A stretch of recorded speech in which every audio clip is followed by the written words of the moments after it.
Good morning students. आज हम पढ़ेंगे चैप्टर नंबर 4 दीवानों की हस्ती।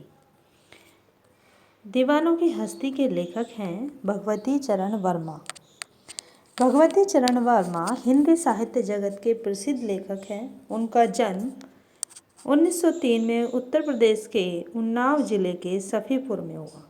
इन्होंने इलाहाबाद में बीए और एलएलबी की डिग्री प्राप्त की। शुरुआत में इन्होंने कविता लेखन पर ध्यान दिया, मगर बाद में उपन्यास लेखन में इनकी रुचि बढ़ गई। इन्होंने फिल्मों में भी काम किया, लेकिन पत्रकारिता और लेखन के क्षेत्र में अपना महत्वपूर्ण योगदान दिया। भगवती चरण वर्मा जी ने काफ़ी समय तक आकाशवाणी रेडियो के लिए भी काम किया। बाद में इन्हें राज्यसभा अध्यक्ष की मानद उपाधि भी दी गई। आइए जानते हैं इस कविता का सारांश। दीवानों की हस्ती कविता में कवि भगवती प्रसाद वर्मा जी ने एक मस्त मौला और बेफिक्र व्यक्ति का स्वभाव दर्शाया है। कवि के अनुसार ऐसे दीवाने और बेफिक्र व्यक्ति जहाँ भी जाते हैं वहाँ केवल खुशियाँ ही फैलाते हैं। उनका हर रूप मन को प्रसन्न कर देता है, चाहे वे किसी की आंखों में आंसू ही क्यों न हो। कभी भी एक जगह पर ज़्यादा समय तक नहीं टिकते। वे तो संसार को कुछ मीठी प्यारी यादें और एहसास देकर अपने सफ़र पर निकल पड़ते हैं। कभी लोग सांसारिक बंधनों में बंधे नहीं होते, इसलिए वो दुख और सुख दोनों को एक समान रूप से स्वीकारते हैं। यही उनके हमेशा खुश रहने की वजह है। कवि के अनुसार उनके लिए संसार में कोई भी पराया नहीं होता। वो अपने जीवन के रास्ते पर चलकर खुश रहते हैं और सदा अपने चुने रास्तों पर ही चलना चाहते हैं। आइए जानते हैं दीवानों की हस्ती का पहला स्टैंजा क्या है।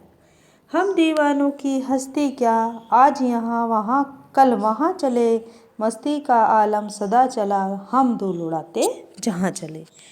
इसका अनुवाद है, दीवानों की हस्ती कविता की इन पंक्तियों में कवि कहते हैं कि दीवानों की कोई हस्ती नहीं होती, अर्थात वो इस घमंड में नहीं रहते कि वो बहुत बड़े आदमी हैं, और ना ही उन्हें किसी चीज़ की कमी का कोई मलाल होता है। कवि खुद भी एक दीवाने हैं और बस अपनी मस्ती में मस्त रहते हैं। उनकी इस मस्ती और खुशी के आगे गम टिक नहीं पाता और धूल की तरह उड़नछू हो जाते हैं।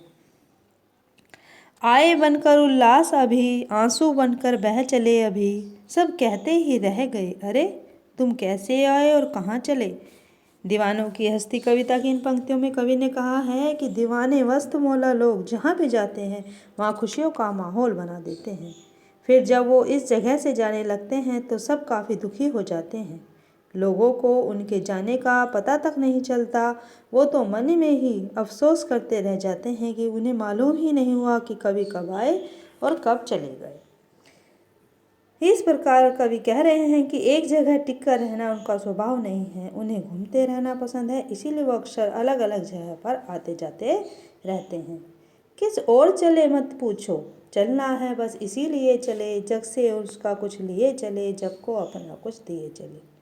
अब इस पंक्ति में दीवानों की हस्ती कविता में आगे कवि कहते हैं कि मुझसे मत पूछो मैं कहाँ जा रहा हूँ, मुझे तो बस चलते रहना है, इसीलिए मैं चले जा रहा हूँ। मैंने इस दुनिया से कुछ ज्ञान प्राप्त किया है, अब मैं उस ज्ञान को बाकी लोगों के साथ बांटना चाहता हूँ, इसलिए मुझे निरंतर चलते रहना होगा।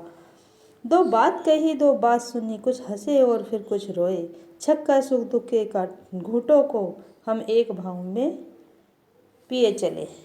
भगवती चरण वर्मा दीवानों की कविता हस्ती की इस पंक्ति में कह रहे हैं कि वो जहाँ भी जाते हैं लोगों से खूब घुलते मिलते हैं, उनके सुख दुख बांटते हैं। कवि के लिए सुख और दुख दोनों भावना एक समान है, इसीलिए वो दोनों परिस्थितियों को शांत रहकर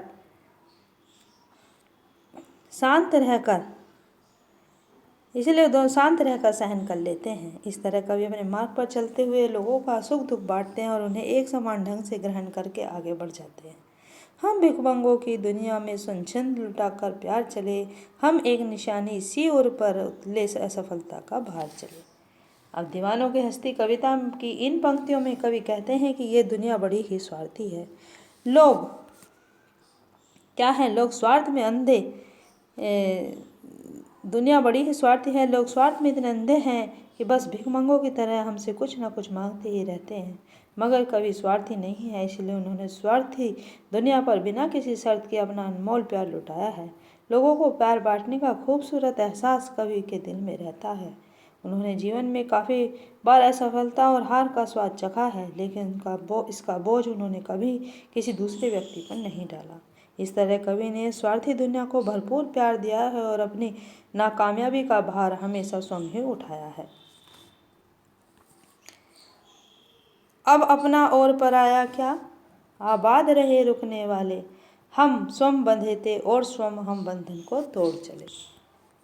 अपना और पराया क्या, दीवानों की हस्ती कविता की इन पंक्तियों में कवि कहते हैं कि अब इनके लिए दुनिया में कोई भी अपना या पराया नहीं। जो लोग एक मंजिल पाकर वहीं ठहर जाना चाहते हैं, उन्हें कवि ने सुखी और आबाद रहने का आशीर्वाद दिया है।